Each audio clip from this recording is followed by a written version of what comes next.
નમસ્કાર, આપ જોઈ રહ્યા છો નેશન પ્લસ ન્યૂઝ. હું છું આપની સાથે હેતલ ભગત. રાજકોટમાં પીજીવીસીએલ કચેરી બહાર ધરણા કરતા ઉમેદવારોની પોલીસ દ્વારા અટકાયત કરવામાં આવી હતી. રાજકોટ પીજીવીસીએલ દ્વારા વિદ્યુત સહાયકની ભરતી ન કરવામાં આવતા એનએસયુઆઈની આગેવાનીમાં ઉમેદવારો છેલ્લા 4 દિવસથી ધરણા પર બેઠા હતા. આંદોલનનો 5મો દિવસ હતો. તે દરમિયાન બપોરના સમયે પોલીસ કાફલો આવી પહોંચ્યો હતો. ધરણાની મંજૂરી લીધી નથી. તમે હવે અહીં બેસી નહીં શકો કહી એનએસયુઆઈના પ્રદેશ પ્રમુખ સહિતના કાર્યકરો તેમજ ઉમેદવારોની ટીંગાટોળી કરી પોલીસ દ્વારા ઉઠાવી લેવાયા હતા. તમામ ઉમેદવારોને એક પછી એક પકડીને પોલીસ બસમાં બેસાડી અટકાયત કરી લેવામાં આવી હતી. ત્યારે હાલ પોલીસે તમામ લોકોની અટકાયત કરી છે.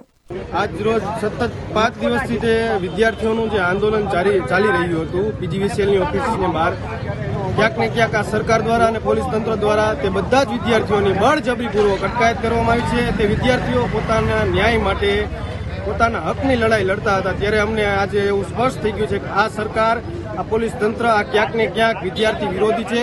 ફક્ત ને ફક્ત વિદ્યાર્થીઓને કેમ દબાવવા, વિદ્યાર્થીઓને કેમ અન્યાય કરવો, માત્ર એક જ કામ આ સરકારનું રહી ગયું છે. આ સરકાર યુવાઓ વિરોધી સરકાર છે, વિદ્યાર્થી વિરોધી સરકાર છે અને આજે બળજબરીપૂર્વક સરકાર દ્વારા વિદ્યાર્થીઓની અટકાયત કરવામાં આવી છે. ત્યારે અમને એવું સ્પષ્ટ લાગી રહ્યું છે કે આ સરકાર વિદ્યાર્થીઓને અન્યાય કરવા રહી છે. ધવલ ગોંડલે, નેશન પ્લસ ન્યૂઝ, રાજકોટ.